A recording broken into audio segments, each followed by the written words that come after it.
Hey friends, today I'm going to tell you about a powerful psychological drama called Requiem for a Dream.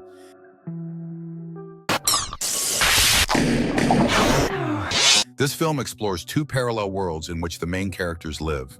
In one, we meet Sarah, an elderly woman from Brighton Beach. In the other, her son Harold, his girlfriend Marion, and his best friend Tyrone Love. And even though they seem to live in separate realities, these worlds sometimes overlap in painful, unexpected ways. The film is also split into three symbolic seasons, each reflecting a stage of human life. Summer, growth and energy; fall, slow decline; winter, stillness, emptiness, and the end of dreams. Chapter 1. Summer. At first glance, the story begins on a warm, familiar note. Sarah Goldfarb lives alone in her old apartment, where she once shared a happy life with her husband. Now, she spends most of her time glued to the TV, watching shows about people overcoming their struggles, eating sweets, and dreaming of losing weight. Her old television is the only thing of value left in the house, and her son Harold regularly pawns it to buy substances he can no longer live without. The local pawn shop owner is used to this routine. When Sarah comes to get the TV back, he suggests calling the police. But how could she do that to her only son? Meanwhile, Harold seems to care only about the next high. One day, Harold and Tyrone come up with a way to double their profits. They plan not just to sell, but to keep part of the product for themselves. Harold isn't just chasing money. He wants to help Marion too. She dreams of opening a fashion boutique. She's talented, and Harold loves her sketches. But Marion also relies on certain habits to stay inspired. Her wealthy parents, who bought her the apartment, are worried and insist she keep seeing a therapist, Dr. Arnold. Marion doesn't like him much, so they agree to meet only from time to time. Meanwhile, Sarah keeps watching her favorite show and stress-eating sweets. Then one evening, the phone rings. She's been selected to appear on television. It's the turning point in her life. She wants to look her best, just like she did at her son's high school graduation.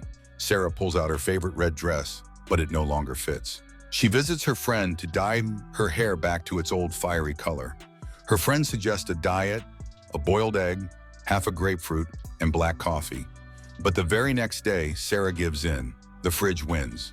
A neighbor then recommends a certain doctor who gives her pills to suppress her appetite.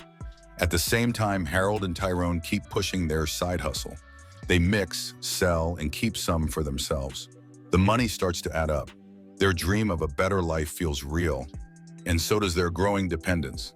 Marion still loves Harold, but she's forced to keep attending sessions with Dr. Arnold. If she stops, her parents could cut off financial support. One day, Harold visits his mother. Things are going well for him, and he brings her a brand new TV as a gift. But something feels off. Sarah is unusually energetic. She proudly says she's lost 25 pounds and feels amazing. Harold becomes suspicious and finds out she's hooked on the pills. When he begs her to stop, she opens up. She's lonely. Her husband is gone, and her son rarely visits. Being on TV feels like the only chance to feel alive again. She dreams of telling the world about her wonderful son, his beautiful girlfriend, and the future grandchild she'll shower with love. Harold gives in. He promises to visit her more often. In the taxi, Harold breaks down in tears. He knows there's no going back. Chapter 2. Fall. Tyrone heads out for another deal, but walks right into a setup. He manages to escape from the dealers, but not from the police. Harold and Marion are forced to post bail. Almost all their savings are gone. Restocking the old way is no longer an option. A turf war has erupted in New York between rival groups, and most local dealers have shut down until things cool off. Sarah, meanwhile, is falling apart. The pills no longer give her that sense of lightness or joy. She's lost weight, but the spark is gone.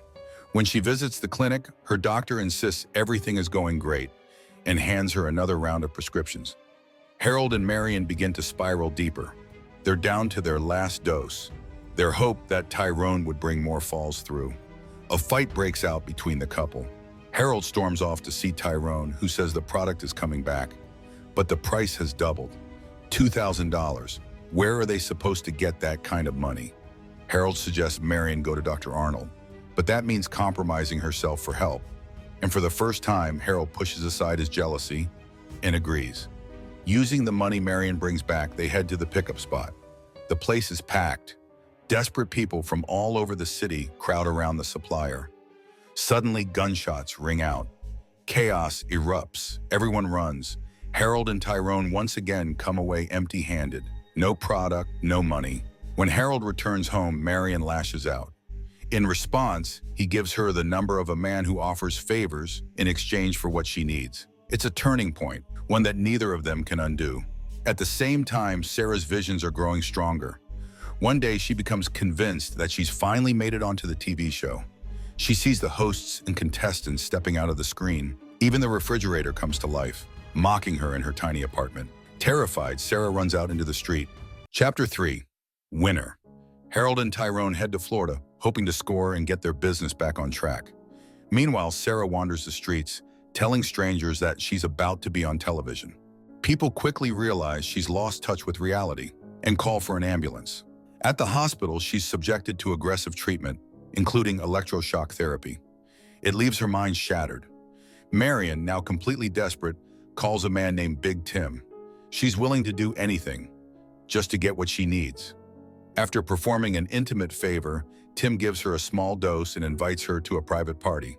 At first, Marion refuses, but hopelessness is starting to take over. On their way to Miami, Harold and Tyrone pull over to take another hit. Tyrone notices Harold has a deep wound on his arm, right where he's been injecting.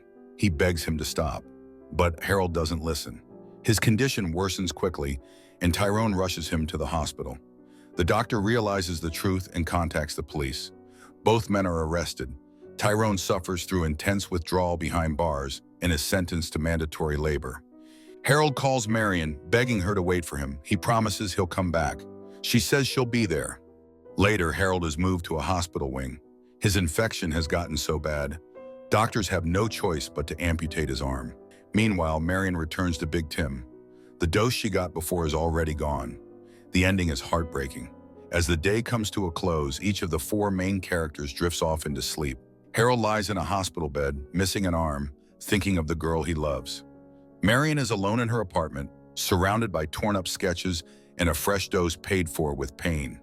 Tyrone lies on a prison bunk, remembering a childhood promise to his mother that one day he'd make her proud. Sarah is confined to a psychiatric ward. Her only comfort is a vivid hallucination. She believes she finally made it onto the show. Her son, now a college graduate and successful businessman, appears on stage and tells the whole world how much he loves his mom. But just as the lights shine on her, a shadow falls across the scene, a silent reminder that this is the end. Spring never comes in this story. The parallel lives of the characters have all collapsed into one dark place, hopelessness. Curled up like children, each of them seems to beg for protection from a world that proved far too cruel. What do you think about this film? If this story moved you, please support us with a like and subscribe.